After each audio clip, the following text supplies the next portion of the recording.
Wingita Sude, Yahan Doliha,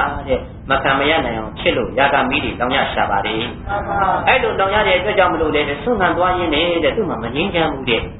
Ula Mudi, Kania, the Boliha, Tura, Sita, Shido, Rimatami Bula. Imiruga, Milano, Iolima, Taya, where Suyin, Amia Suha, the Uruzin, Nebema, the Home Jarula. The Boja in Dohara, Larabe, Lauda, Kanya Amia, Tandama, Milaya, Iolita, Tambe, Sulam, where Comi Suyin. Yaga Daya Tatua Taujanbido, Diniama Loba Labino. Labi Suyin, Didamida, the Achila, Upa and Yolabi. Swelamu, Bonabi Bono. Petamu Yaga Diana, Maswelamu, Upa and Labi, Suyin, Mimi, Sikema, Manogan Sudadi Gomola. Kayagane, Julukuya and Mayaye, Manogan Bay. What are you going to do? Manogan, Picani Rabino. Come and yell, Lamia. I mean, Dani go 3 Tare, come oh, my in the Manita like Bala. I got Winkita in the Chinidano. Mimido in the Mataya, William Yelaya, I didn't get a Tilu, Amiabu. Amia Surabuga, the Igoma, Naya needed the Boha, Akam Simisi. The Ayo Mutaya, where Ayo got Timothy. Taya, where Ayo Tenu Lebe, Yagamidi, Dalam Bido, Mimido got the Boja, the Ayo Lego, but yet on the Tata Kagago, Aya, where Tini, Jabido, Kani, Yami, Jada, the Lokama, the 3 Tami, the Pukuri Jado, Langamu, J. Bala. The Bomba Mimido Jaro, Yonidano. Edu, Yoniame, I am Hoga, Yoni de Sugreba, Amanuda, Amanuda. Did the body who follow on Maneto Yaroma. Aguda, Wingizanga, Neve, 2-3 Matami, Chingama Yagari, Polare, or Swelamu Nagama, Monogani, Popagari, Eddie Jaroma, Kuyanema, Manin Chiano, Ulam Willi, Alame Kayare, Kama, Assembia, Sananda. Assembia, Ananda, the Vido, Hori, Yinema, Yagami, Lonibare, Tajamalu, Assembia, the Vido, Yagani, Ondo, Hopina Mafia. I mean, to that the Yamadamula. Tajo, the Yadoni Lemiro, the Pioquea, Ayolu, Tiare, we did that to Cabono. Lucky to that Ayoli Bomba, the Boja needed. Mimido ye, Amianga, Taya Pelu, Tiara, to the Taya Pelu, Awi Pido, Mitamu, Lovana, Kangaya, Ducatiha, Manijala, Abu, Son Cantuaniama, Indri, Matiani, I look Jenny on the Bemiga Donna. Tammy, Dimi, down there, Malu, the 2 years when Nijan data. Manijan or Tuka, the boss down Nana, Duka Yamida. The long list at Dukabo. Don't let me do that. Listen, I will listen, Mamadiro, Tuka to Chinida. The boss Yabi, 1 Yamidari. Akudo, Tuyanema, Lame Candiara, Tura, Satan, Juzani, the Wingida, Yahandoga, Lama Beno, Sienna, Tuka, Kamian, and Shawiara. Tammy, Turi, the Tuka. Yoba, Doka, the Bob, Manino, Tamaniara. Tukaboma, Bananida Mohuno. Listen, it is about Longanida to the Bob on the Doka, to the Nebe, the Dipoma, Alu, Jubio, Tina, Bene, Ballonia, Loa Masula, Namadi. Dukamia, the Neo Malone Nedre, Saint Ananda, Masaya. I don't see Ananda Nebe, the Hori Yaga, Dihudo, the Tamme Mook. Ayo Nebu, the Sandy, the Yagana make gay out of Julasama. Yagana make gay out of Julasama, so that Taya where Ayo Mahopana Tikanabe. Maybe those Taya where Ayo look Tiade. A thing, a dan, a nut, a yaga, a 2 chisu, the Ayo in Manamaha, Yaga Mimalamula. Sana Loga Malamula. Nila Yen Lebe Lamabe. Yala Yele, Lamabe. On Nala Sunlight, Twitchy Layene. Edu Lani Dade, the Purus in the Pandama, Kanyi Mu, Lobaromala. Kanyi Muri, Kanya, Yema, Ma Lebe, the Duka Tabi. Tamaloma Lebe Dukaga. Yamma, Duka Chili, the Adu Yala Miri Dono, Otana, Badanka, Adwidi, Manasalaita, Dukamia, Nature, so on it. အာယုံပြုတ်ပြီးတော့အတိတရားလေးကိန်းပြီးတော့ကြီးညိုပွဲအသွင်လေးနဲ့သွားနိုင်ဖို့အခွင့်လေးဟာတဲ့ကိလေသာနှောက်ချက်လိုက်တဲ့အတွက်ကြောင့်မလို့ရောက်ရက်မခတ်သွားဘူးလားရောက်ရက်ခတ်သွားပါဘူးအဲ့တော့မငြိမ်းချမ်းနိုင်တော့တဲ့သူ့ရဲ့တဲ့အနေထားလေးကိုသတိထားပြီးတဲ့အခါမှာဒီတိုင်းမဖြစ်ပါဘူးဆိုပြီးတော့ရှင်အနန္ဒကိုသူတောင်းပန်နေရတယ်အဲ့တော့မိမိတို့ကတဲ့အခုလိုအာယုံလေးတွေမြင်ပြီဆိုရင်တာယာပွဲအာယုံဆိုရင်တောင်းပန်မှလားတဲ့ပြောသွားတာလားပြောသွားကြပါအများစုပေါ့နော်ဘုရားရှင်ရဲ့တဏ္ဍာမှာကြတော့ပြောတာပဲပြောပွဲမဟုတ်ပါလားဆိုတာသိဖို့လိုတယ်ပေါ့အခုပြောကြမဟုတ်တာကိုပြောကြမဟုတ်ပါလားလို့သိနိုင်ဖို့အတွက်ကိုတဲ့ဒီယာကနမိတ်အာယုန်ဒီပေါ်မှာယာကနမိတ်ကင်းအောင်လို့သင်ပြုပါမယ်ယာကနမိတ်ကင်းအောင်လို့ပြုပါမယ်ဆိုတော့တက်မဲ့ွယ်ဒီအာယုန်ဒီလို့ထင်ရတဲ့အရာတွေကိုတဲ့တက်မဲ့ွယ်အာယုန်ဒီကင်းပြောက်တဲ့အပင်မျိုးမြင်အောင်ကြည့်နိုင်ဖို့ဆိုတာခန္ဓာသဘောထားသိမှနော်မသိရင်ရပါမလားဒါဖြင့်ခန္ဓာသဘောထားကိုမသိရင်လည်းမရနိုင်တာဖြစ်လို့ဒီနေရာမှာတဲ့ဘုရားရှင်ကိုရောမြတ်ကြီးကစက္ကန့်နိဗ္ဗာန်အင်္ဂုတ္တပါဠိတော်မှာဒီကာမဂုဏ်အာယုန်တွေကတန်ရာွယ်ကင်းမဲ့တဲ့အကြောင်းလေးကိုတဲ့ဟောကြားသွားတဲ့နေရာမှာဒုက္ခံတိဘိက္ခဝေကာမနမေတံအတိဝဆနံဗယာတိဘိက္ခဝေကာမနမေတံအတိဝဆနံရောသောတိဘိက္ခဝေကာမနမေတံအတိဝဆနံဂန္ဓောတိဘိက္ခဝေကာမနမေတံအတိဝဆနံလို့6မျိုးသောတရားမှာအခု4မျိုးကဒုက္ခလက္ခဏာတွေပါရမို့လို့ဒါလေးကိုဖော်ထုတ်တာပါမှန်ပါဗျာအဲ့တော့ဘုရားရှင်ကိုရောမြတ်ကြီးကတဲ့ဟောကြားသွားတဲ့နေရာမှာဟောဒီကာမဂုဏ်တရားတွေဆိုတာကွာတဲ့ဒုက္ခဆိုတဲ့တရားကိုလည်းပေါ်လွင်အောင်နဲ့ကြနိုင်ပြီဘယဆိုတဲ့ဘေးဒီဘဲလို့လည်းမင်းတို့နှလုံးသွင်းရမယ်ကာမဂုဏ်အာယုံဆိုတာတာယာပွဲမဟုတ်တဲ့ဒုက္ခဒီလူလည်းနားလည်ရမယ်တာယာပွဲကင်းမဲ့ပြီးတော့ဘေးအမျိုးမျိုးတွေကိုရောက်စီအောင်လုပ်လည်းပဲလုပ်နေတဲ့ဘေးလူလည်းဘယမြင်ရမယ်တဲ့အဲ့ဒီခန္ဓာကိုယ်ထဲမှာပြနေတဲ့ကာမဂုဏ်အာယုံတွေကိုတာယာပွဲလို့ထင်နေတဲ့အရာတွေဟာရောဂါဆိုတဲ့ယောဂါကြီးပါလားလို့လည်းသိရမယ်တဲ့ကန္တာတဲ့ထွမြဲအနာမျိုးကိုလည်းနားလည်ရမယ်တဲ့ဒါမြင်အဲ့လိုသဘောတည်နဲ့ကာမဂုဏ်အာယုန်ဒီပေါ်မှာယာဂတရားတွေတက်မဲ့ကင်းအောင်လို့ဘုရားကတဲ့ဟောကြားသွားနေတော့ဒီခန္ဓာကိုယ်ထဲမှာကြည့်လိုက်စမ်းပါအာယုန်တွေကအစဉ်အာယုန်နဲ့ပြည်ပြန်တော့လေမိမိတို့မှာတာရတယ်ဆိုတဲ့တဏှာလောဘလေးကဖြတ်ဆိုကိန်းတာပဲနော်အဲ့ဒီလိုကိန်းရတာဒီမြင်လာတဲ့အာယုန်လေးပေါ်မှာဒါယောဂါပဲဒါဒုက္ခပဲဒါဘေးတွေပဲဒါသူမြဲအနာအဲ့မှာမျိုးဆက်စုပ်ဖွယ်ရတွေပါလားလို့ယာကကင်းတဲ့နမိတ်မထင်လို့ဒီမှန်ပါဗျာမှန်တော့မှန်ရလားမှန်ပါဗျာယာကကင်းတဲ့နမိတ်မျိုးထင်အောင်လို့သင်ကြိုးစားရမယ်ဆိုတော့ဒီတရားလေးကိုပြန်ပြီးတော့ပေါ်ထုတ်တဲ့အခါမှာပို့ပြီးတော့နားလည်မှုမရှိဘူးလားရှိပါဗျာအဲ့တော့ဒုက္ခလက္ခဏာထဲမှာဒုက္ခဆိုတာမပါဘူးလားပါပါဗျာဘယဆိုတာကောပါပါဗျာရောဂါဆိုတာကောပါပါဗျာအခုနောက်ဆုံးပြောနေတဲ့ခန္ဓာကောမပါဘူးလားပါပါဗျာအဲဒီတရားဒီတဲ့ခန္ဓာရဲ့သဘောဒီပေါ်မှာအပြစ်မြင်အောင်လို့ပြောနေတာမှန်ပါပါတာယာပွဲမဟုတ်တာကိုတာယာပွဲမဟုတ်မှန်သိဖို့အတွက်အပြစ်ပြနေတာမှန်ပါပါအဲ့ဒီအပြစ်လေးတွေကိုမြင်အောင်ကြည့်နိုင်မယ်ဆိုရင်ယနေ့တော်ရှင်များယာကနမိတ်ကင်းလာနိုင်ပြီလေမှန်ပါပါမကင်းနိုင်ကြတာကိုပြန်ကြည့်တဲ့အခါကျတော့တာယာပွဲလို့ထင်ရတဲ့အစဉ်အာယုံတာယာပွဲလို့ထင်ရတဲ့အတန်အာယုံဒီအာယုံတွေပေါ်မှာယနေ့တော်ရှင်များတဲ့တည်ကြည်တဲ့သမာဓိကိုလည်းသင်ရအောင်မကြိုးစားနိုင်လို့ဟာဒီကိုယ်စုပေါ်မှာလည်းတတိမကတ်နိုင်လို့ဒါကြောင့်မို့ယာကကင်းခြင်းသိမှမဖြစ်နိုင်ဘူးကြီးအဲ့တော့ယာကကင်းခြင်းဖြစ်ဖို့အတွက်ကအာယုံပေါ်မှာလည်းတည်ကြည်မှုသမာဓိကိုဖြစ်စေရမယ်ကိုယ်စုပေါ်မှာလည်းတတိလေးကိုကတ်ရမယ်အဲ့လိုကတ်တဲ့အခါမှာအရှိတရားပေါ်မှာအတိမှန်အမြင်မှန်မရနိုင်ဘူးလားဒါမြင်အရှိတရားဒီတခြားလားသင်္ခါရတရားလားအသင်္ခါရတရားယုံနာပေါ်မှာအမြင်မှန်လေးကြည်သွားရင်ယနေ့ရာဂဆိုတဲ့အာယုန်ဒီပေါ်မှာတက်မဲ့မှုတွေကင်းပြောက်သွားနိုင်မယ်အဲ့ဒီကင်းပြောက်ဖို့အရေးလေးကိုအခုပြောသွားပြီနော်ဟောဒီခန္ဓာကိုယ်ထဲမှာကာမဂုဏ်အာယုန်တွေဟာအမြဲတမ်းလွှမ်းမိုးနှိမ့်ဆက်နေကြတယ်ဘယ်ကာမဂုဏ်အာယုန်ပဲဖြစ်ဖြစ်တဲ့ဒုက္ခတရားဒီပဲလို့လည်းသိကြတယ်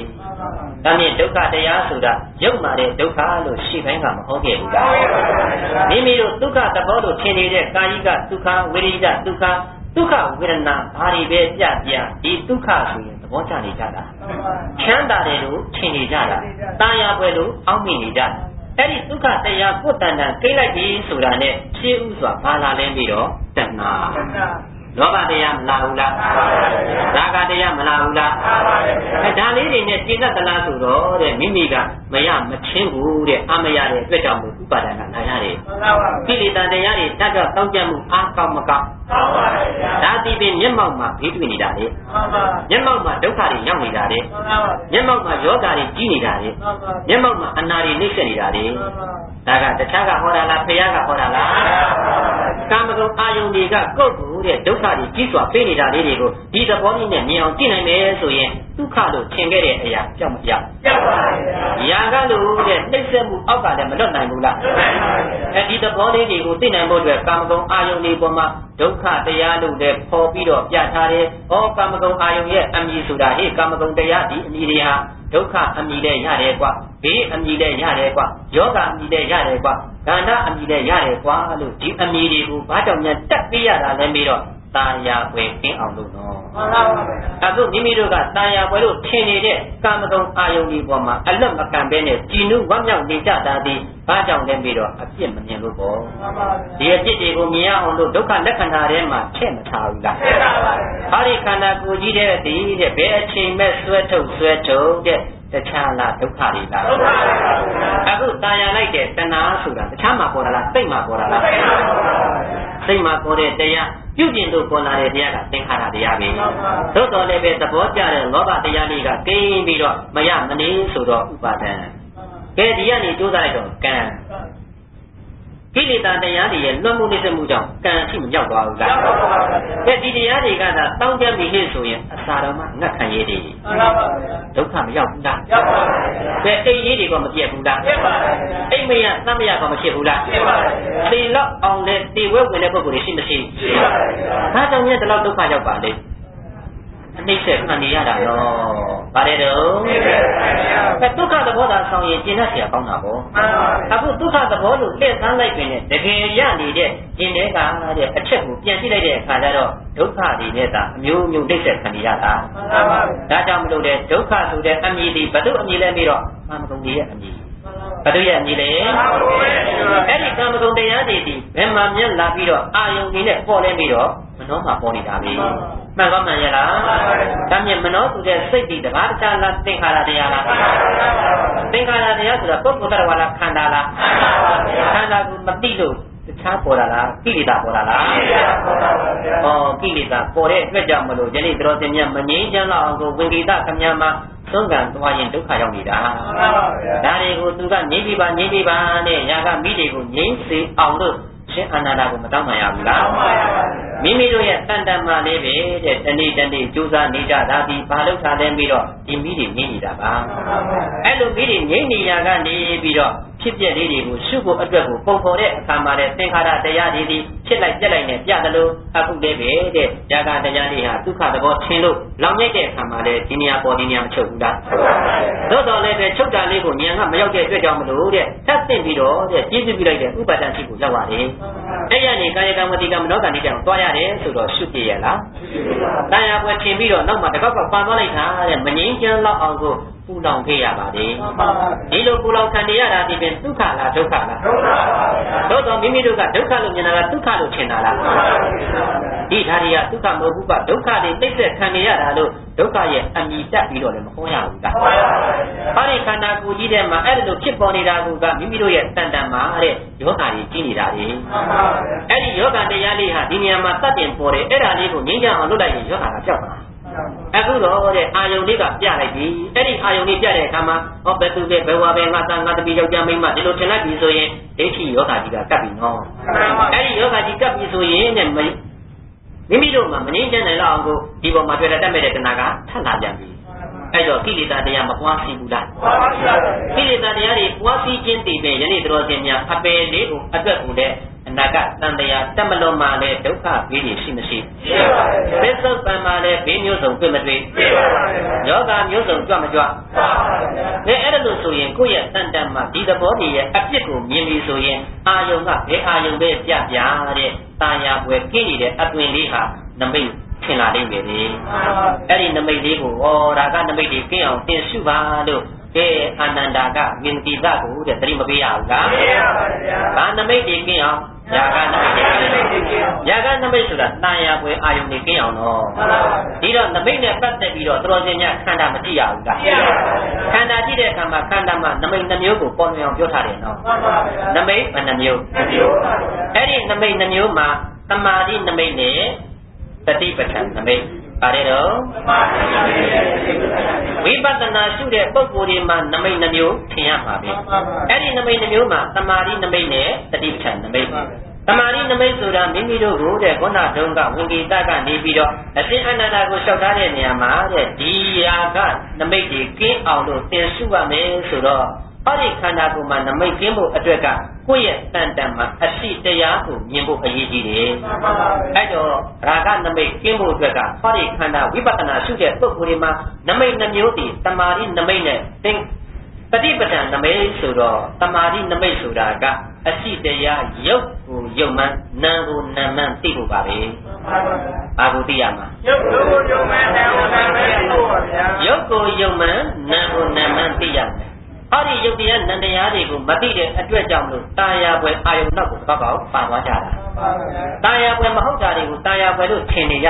ဒုက္ခမဟုတ်တာကိုဒုက္ခလို့လက်သာခံနေရတာဒီအမှန်အရှိကိုမသိလို့ပါ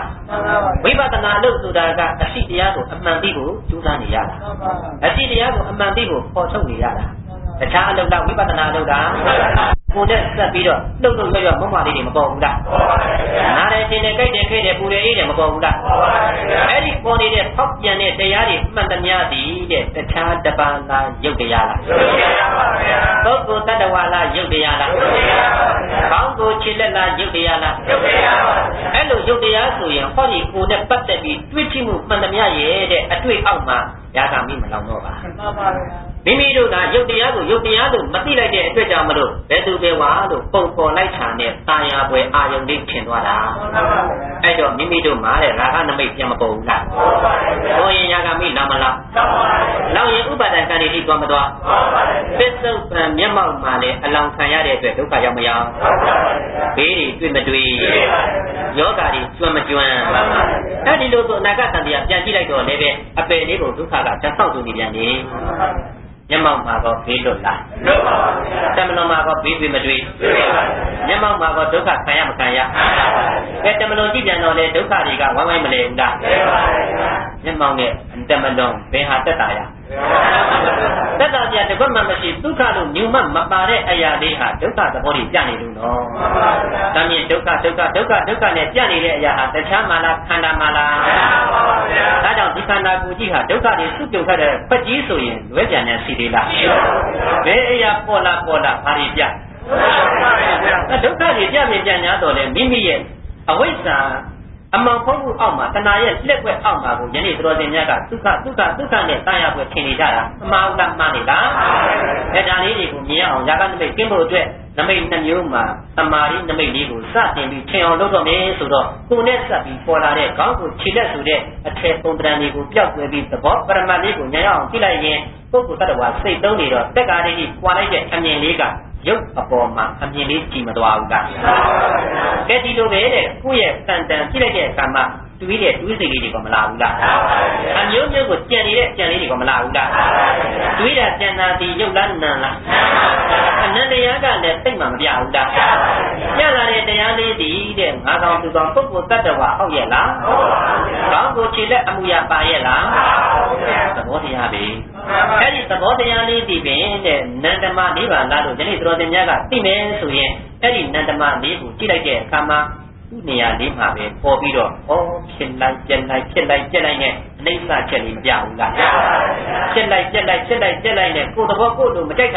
တာလေးကိုလည်းမပေါ်လွင်သေးဘူးလားအနတ္တလေးပြတာပဲနော်။ဒါမြင့်ရုပ်တရားနံတရားဆိုတဲ့အစီတရားလေးကိုသိလိုက်တဲ့အခါမှာသက်သာလေးကြီးဆိုတဲ့ယောဂသုတိလေးပွာကျသွားတယ်လို့ယနေ့တော်စင်များရဲ့တန်တန်မှာအစီတရားလေးကိုအမှန်မြင်လိုက်တဲ့အတွက်ရုပ်တရားလေးတွေရဲ့တပွဲတက်ဖြစ်နေပြနေတာနံတရားလေးတွေရဲ့တပွဲတက်ဖြစ်နေတဲ့ပြနေတဲ့သင်္ခါရဒုက္ခလေးကိုမြင်ခွင့်မရပါဘူးလားအဲ့လိုမြင်ခွင့်ရတဲ့အတွက်ကြောင့်မလို့ကိုယ့်ရဲ့တန်တန်မှာတာယာပွဲလို့ထင်ရတဲ့ဒုက္ခအာယုံကနှိမ့်သက်သေးလားမနှိမ့်သက်တဲ့အတွက်ရာဂမိငြိမ်မငြိမ်ငြိမ်ပါရဲ့ဗျာနမိတ်လေးရလိုက်ခံတယ်တဲ့ရာဂနမိတ်ကျင်းသွားတာနော်အဲ့လိုရာဂနမိတ်ကျင်းသွားပြီးတော့မှတဲ့အနိစ္စဒုက္ခအနတ္တလို့ ဝိပဿနာဉာဏ်မြင်အောင်သိရှုစမ်းပါလို့ဆက်လက်ခိုင်းရတာအဲ့တော့ဒီအနိစ္စဒုက္ခအနတ္တမြင်ဖို့အတွက်ကຢာကနမိတ်ကင်းအောင်ကအမှန်ရှိတဲ့ယုံနာပေါ်မှာအမှန်တိုင်းသိဖို့လိုတယ်ပေါ့အဲ့ဒီသဘောလေးကိုသိဖို့အတွက်ကလည်းကာမဂုဏ်အာယုန်ဒီပေါ်မှာအပြစ်တွေများများမြင်အောင်ကြည့်ရမှာအဲ့ဒီအပြစ်တွေမြင်အောင်လို့လည်းပဲဘုရားရှင်ကိုတော်မြတ်ကြီးကစက္ကနိဗ္ဗာန်လို့6မျိုးဟောပင်တဲ့ဟောဒီဒုက္ခထဲမှာပါဝင်အကျုံးဝင်နေတဲ့လက္ခဏာ၄ချက်ကိုသာပေါ်လွင်အောင်ဖော်ထုတ်ခဲ့တာပါဒါမြင်ယောဂဆိုတဲ့အမည်ဒီလက်ဘု အမည်ကာမဂုဏ်ရဲ့အမည်ပဲတော့ဒီကာမဂုဏ်အာယုန်တွေဒီဗမာလာခင်လို့မိမိတို့ရဲ့ဟောဒီကောင်းကိုခြေလဲနဲ့အခြေကြီးပေါ်မှာမြင်နေရတဲ့အရာကြီးပေါ်မှာလက်သိနားနာတဲ့ကိုယ်စိတ်ကမရှိဘူးလာ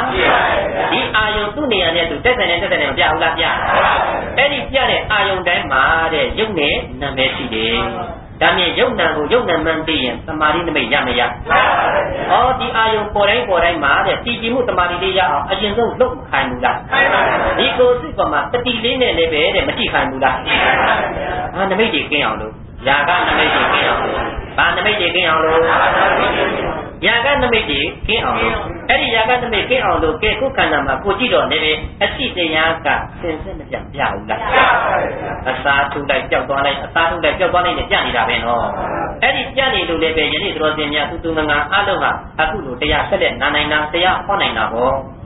တကယ်လို့သာတဲ့အစာတို့ပေါ်ခွင့်မရှိဘူးဆိုရင်ဟောတဲ့ပုဂ္ဂိုလ်လည်းပဲဒီနေရာမှာဇလန်းပြတ်သွားပြီပေါ့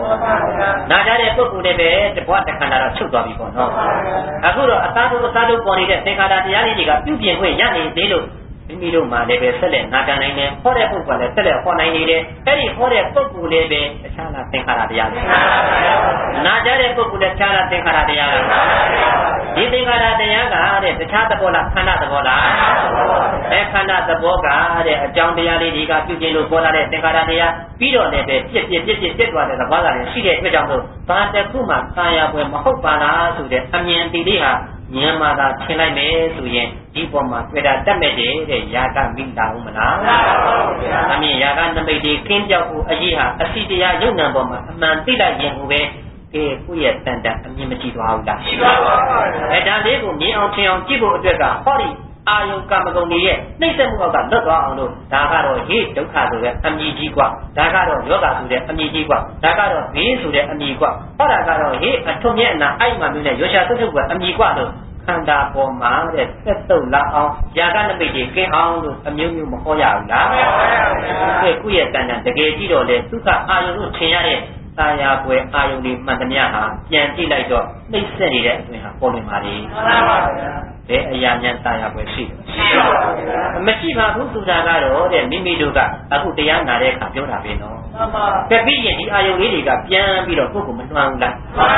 းနှွမ်းညံတော့လေဒီအသိဉာဏ်သာတဲ့လက်ဦးမှုမရှိဘူးဆိုရင်တဏှာဥပါဒကတွားအောင်ပါပဲဒါကြောင့်ပုရုဇဉ်တို့တန်တန်မှာကြတော့တဲ့ယာကနမိတ်တွေကန့်ညီတာပဲလေကန့်ညီတဲ့အတွက်ကြောင့်လို့လေပူလောင်မှုတွေနဲ့မငြိမ်းချမ်းတော့အောင်ဒုက္ခတွေရောက်ကြတယ်လေယောဂမျိုးစုံတွေထူပြောပြီးတော့တဲ့သက်သုတ်ပဲထုံးမြဲအနာအဲ့မှမျိုးနဲ့တူတဲ့ဒီကိုကြီးကိုတာယာပဲသဘောကျနေကြတာဒီအပြစ်မြင်လို့လားမမြင်လို့လားမိမိတို့ထုံးမြဲနာအဲ့မှဆိုတာကအရေးဒီဆွဲဆွဲနဲ့ဖြစ်နေတဲ့အနာဆိုကြီးတွေပေါ့နော်အဲ့ဒီအနာဆိုကြီးတွေကိုပြန်ကြည့်တဲ့အခါကျတော့ကြည့်လိုက်တာနဲ့ကိုပဲနှလုံးနာလောက်အောင်ကိုအံကျင်လောက်အောင်ကိုတဲ့ဆက်စုပ်ပဲမပြဘူးလားအမြင်ရင်ထုံမြဲနာအဲ့မှာဟာဆက်စုပ်ပွဲအရာအတိဖြစ်တယ်လို့ပဲဒီခန္ဓာကိုယ်ကြီးကိုလည်းပဲတဲ့ထုံမြဲနာအဲ့မှာနဲ့ပြထားတယ်ကာမဂုဏ်အာယုန်လေးကိုလည်းထုံမြဲနာအဲ့မှာနဲ့ပုံဖော်ထားတယ်အဲ့လိုပုံဖော်ထားခြင်းအပြင်ပြန်ကြည့်လိုက်တော့ကာမဂုဏ်အာယုန်လေးပဲဆက်စုပ်ပဲပေါ့ဟောဒီရထားတဲ့ခန္ဓာယုံနံကလည်းဆက်စုပ်ပဲပဲ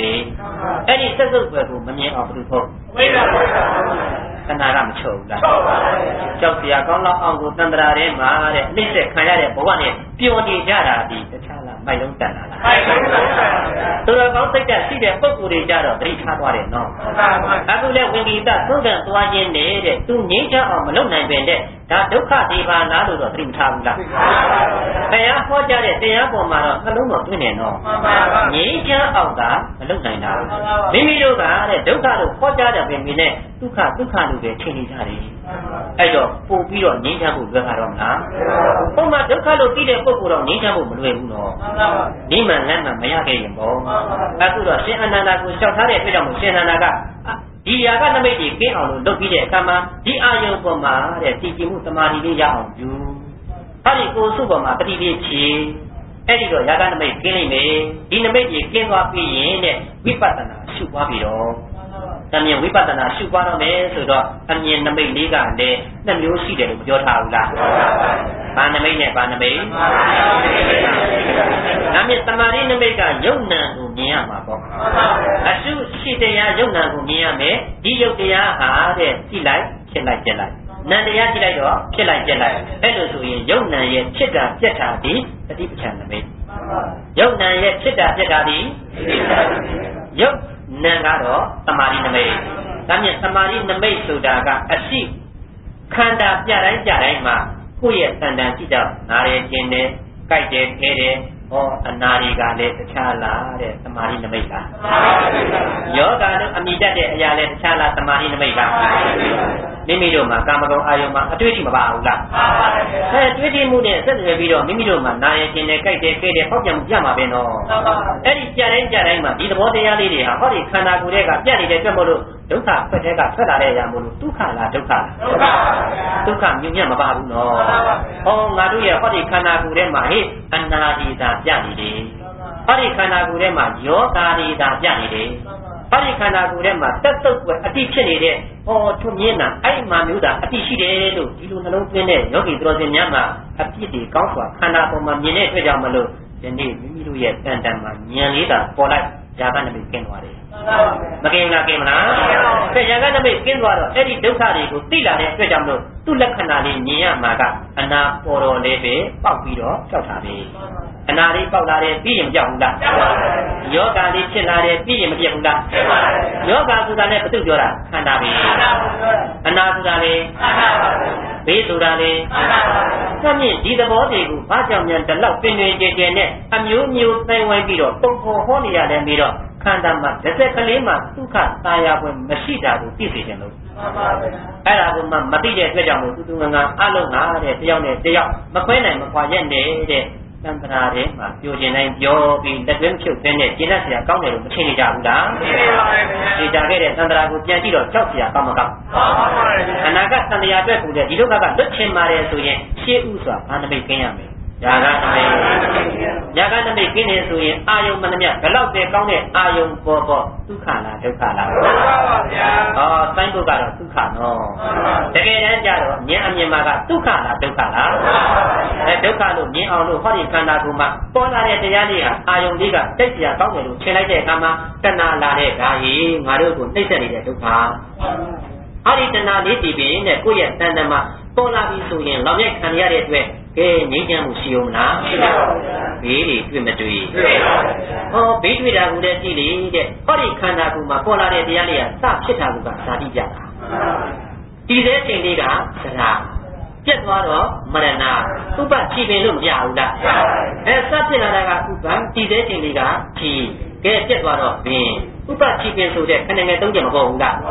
နာတိပင်ဇာတိသရာမရဏဆိုတဲ့ဘေးတွေ့နေတာပဲတခြားပြောရင်တနည်းပြောရင်တော့အနိစ္စဘေးဖြစ်ပြဲဘေးခန္ဓာကိုယ်မှာဒီဘေးတွေမရှိဘူးလားရှိပါတယ်ဟောဒါဘေးတွေပါလားဘေးတွေပါလားဘေးတွေပါလားလို့သဘောပေါက်ပါမှာ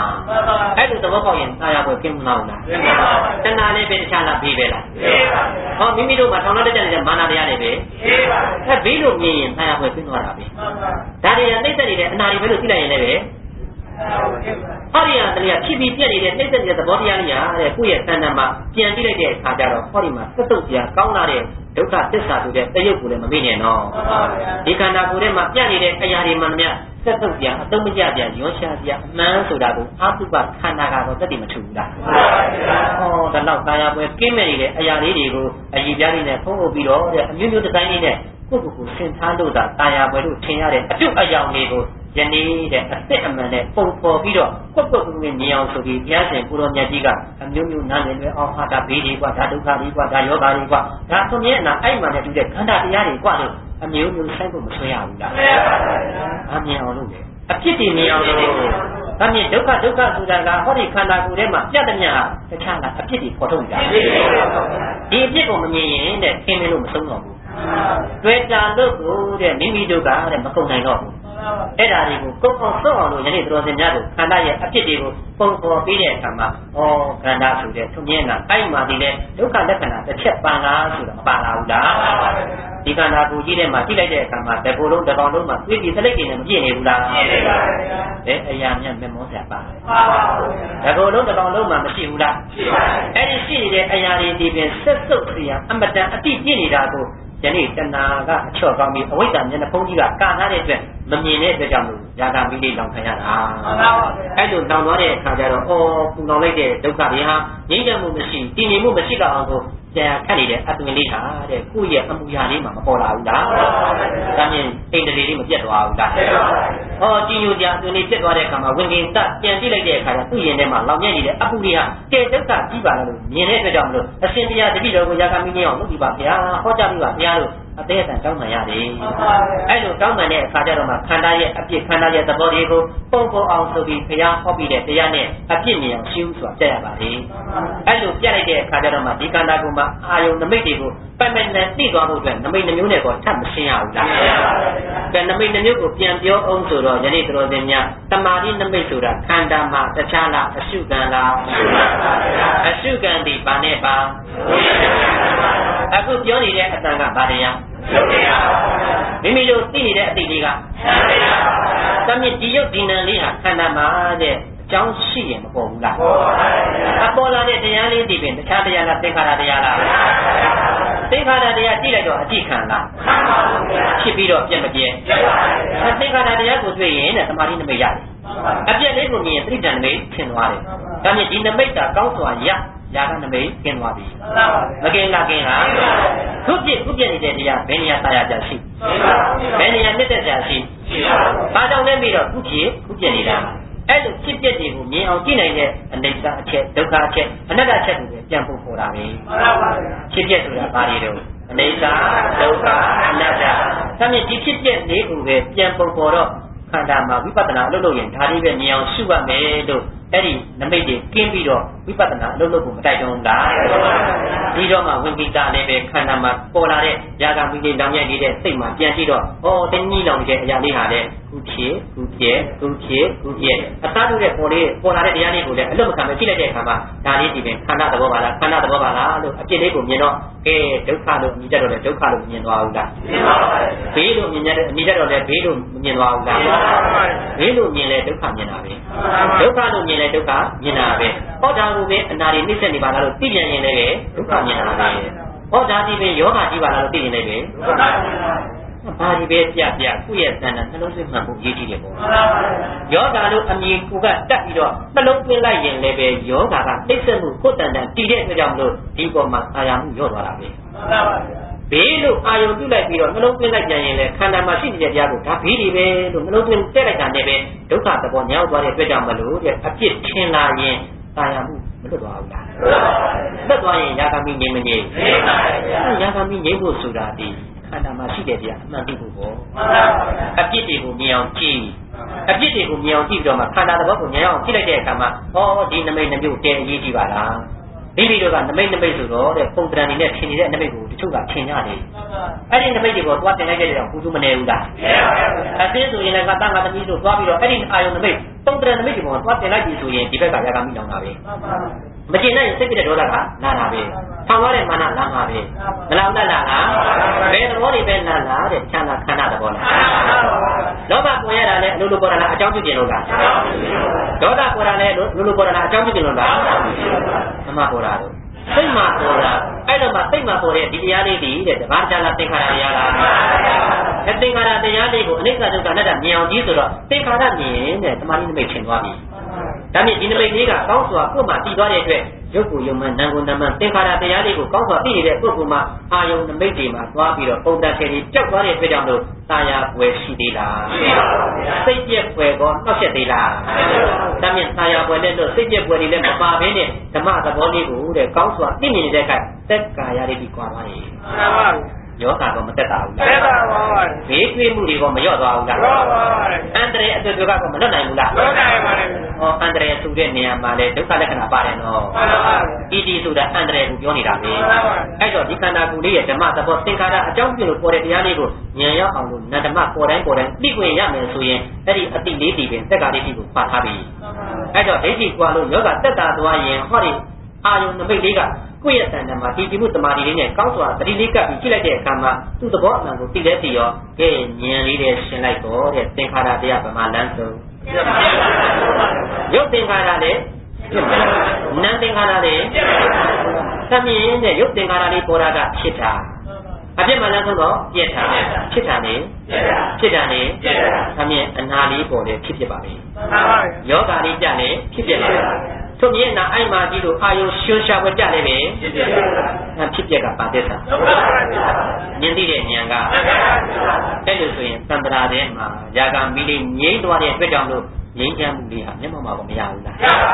တမလွန်မှာလည်းအေးချမ်းမှုရမရဟောဒါဟာယာကမီငြိမ့်အောင်လို့ရှင်အနန္ဒာကဟောပြနေတာနော်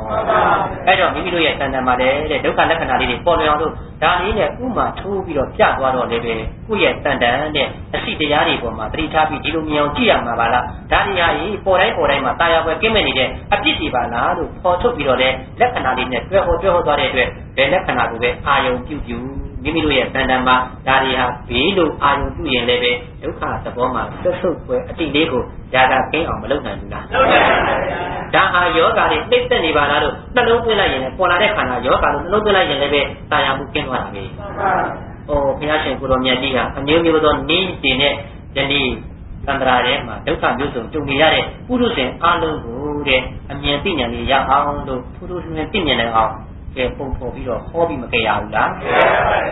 းမနာကြရင်ရပါမလားမရပါဘူးဗျာဘယ်မှာပြန်ကြည့်ရမှာဒါနဲ့ဒီခန္ဓာကိုယ်ကြီးဒီဒုက္ခခန္ဓာလားဒုက္ခခန္ဓာလားအနေငယ်များတော့ဒုက္ခပါဒလားပါပါဘူးဗျာအမြင်အမိုက်ပုံတွေကနေပြီးတော့အမိုက်တွေကြီးပဲထွက်မှာပေါ့နော်ဘယ်ရာဆွဲလို့အမိုက်ကြီးပဲပေါ့ဘာလဲအမိုက်ပုံကြီးကိုအခုလည်းပဲခန္ဓာကဒုက္ခခန္ဓာကြီးဟောဒီဒုက္ခခန္ဓာကိုယ်ကြီးထဲမှာတဲ့ရုပ်မုံရုပ်ပွားလေးတွေဆွဲထုတ်ပြန်တော့လည်းပဲတခြားတာဒုက္ခလားကောင်းတယ်သူတဲ့ဒုက္ခတရားလေတဲ့အာယုန်ထဲမှာဘယ်တော့ပဲခံစားလို့ကောင်းကောင်းဒုက္ခဝေဒနာနဲ့ပဲတဲ့ဟောဒီခန္ဓာကိုယ်ထဲမှာမပြဘူးလားသူဆွဲတော့လေဒုက္ခဝေဒနာနဲ့ပဲတဲ့ခံစားတဲ့အချိန်ကမှဒုက္ခလို့ထင်ရပြင်နဲ့တကယ်တမ်းကျတော့ဒါဟာဘေးနော်အနာယောဂဒါကိုသိလိုက်ပြီဆိုရင်ဒုက္ခဟုတ်ပြီလားဒီဒုက္ခလို့ထင်ရတဲ့အာယုန်ရဲ့တက်သားမှုလေးကလည်းဖြစ်ပြီးပြည့်မတည်းဒါဒီပဲတခြားတာဒုက္ခရောက်သွားတာဒါမြင်ဒုက္ခဝေဒနာဆိုတာကသင်္ခါရတရားဒါဆိုရင်တမာတိနမိတ်ပေါ်သွားတာပေါ့နော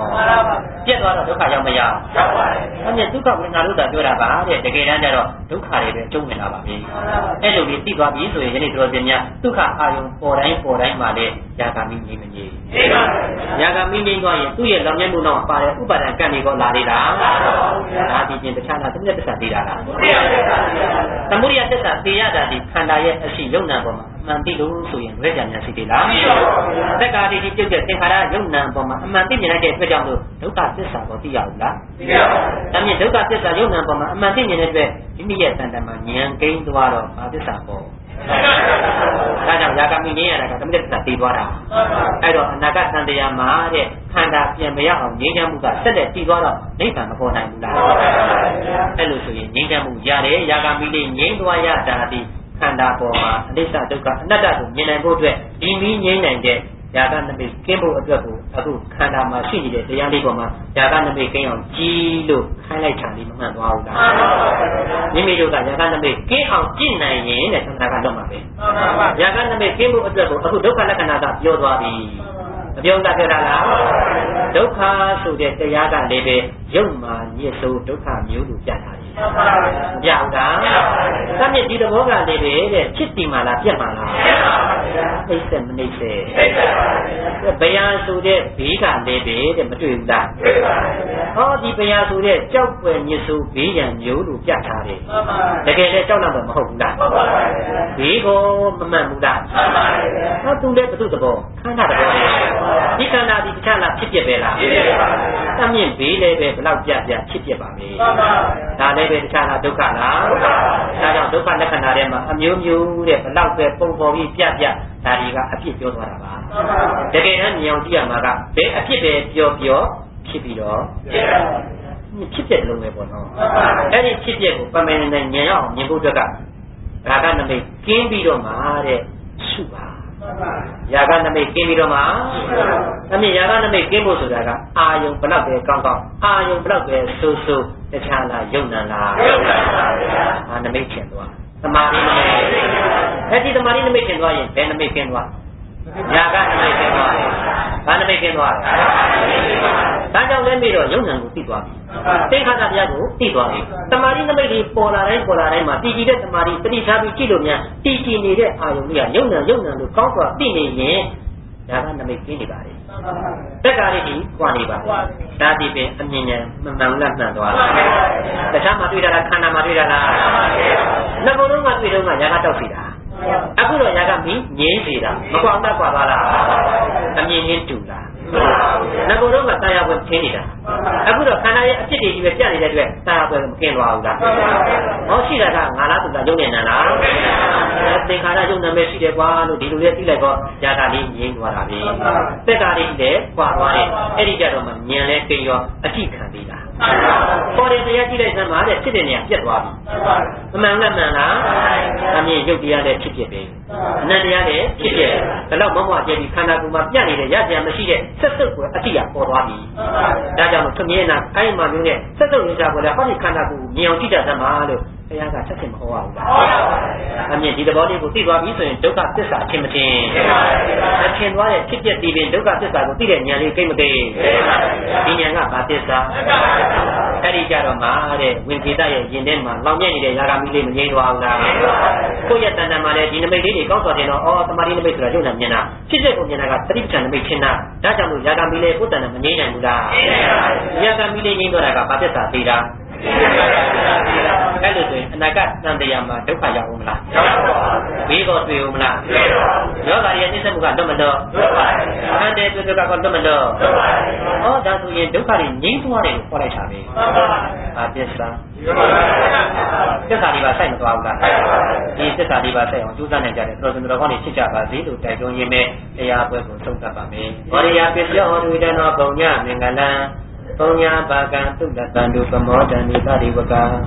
နာမဉ္ဇတာတိပါရမီကျူးစံလူတို့သည်ဣဒံပုံညာမင်္ဂလံဘုရားဝါပြတရားဒေသနာများဩဝါကိုနာဂမတ္တပြန်ဟောကြား၍ပွားများခြင်းကြံပမှန်ကျုပ်ကိုအာတုယတိကုသိုလ်ပုံညာမင်္ဂလာသည်ဘောရိယသစ္စာလေးပိုင်တဲ့စဉ်ကိုရခြင်းစုကိုတကူရတံဘောရိဉာဏ်ဤသစ္စယောဥပနိတရားမိရ၍မုတ်ချရကြောင်းကောင်းမြတ်သောထောက်ပံ့သည်ဟောသူရှင်စစ်မပြေဖြစ်ပါသည်တည်းဣဒံပုံညာဘာပင်စံဗုဒ္ဓဟောကြားတရားဒေသနာများဩဝါကိုနာဂမတ္တပြန်ဟောကြား၍ပွားများခြင်းကြံပမှန်ကျုပ်ကိုအာတုယတိကုသိုလ်ပုံညာမင်္ဂလာ၏ဘုရားကမြတ်သာရတော်သည်သာဒေဝကကဗ္ဗမန္တိတမြဝိနည်းမသရဏမန္တများတို့သည်သူလကံတုဆွမ်းလန်းခြင်းမြေဝါဘမောတိတကယ်တို့ပိဋိမွေးစိတ်မှဆောင်နေရဲ့ဣဒာယုံတွေထုလို့မကြည့်လို့ကိုယ်ပိုင်နိုင်ကြပါဦးတည်းသူလတာကိုစီတို့ညီလာအားလုံးများတို့ပြီးပြီသမောတံတုကိုစိတ်မှန်လို့ဆံတဲ့ဒီကကျွေးမလို့နေကြပါဦးတည်းဝါဘမောတံတုသူကြည်မကနတ်ကြီးမှာဆက်သွဲလျက်အတနေဒီမှာဖြစ်လို့မဖြစ်တဲ့ကဘာတော်တတအောင်လျက်လျက်တောက်ပြင်း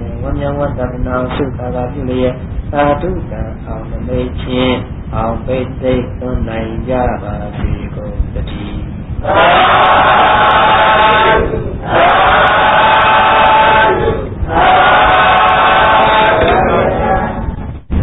ုရားတော်တင်များအားလုံးယနေ့ချိန်ကစပြီးကိုယ့်ရဲ့ခန္ဓာမှာအမြင်မကြည့်သမျှယာရနမိတ်တရားအကြောင်းခံရပြီးဒုက္ခမျိုးရောက်နေပါလားလို့ကောင်းစွာတော့ပေါက်ပြီးတော့ယာရနမိတ်ပြည့်နိုင်ဖို့အတွက်သမာဓိနမိတ်ဆိုတဲ့ယုံနာအပေါ်မှာသင်္ခါရတရားတွေအပေါ်မှာအမြင်မှကြည့်မှလို့ဒီသိပြီးတော့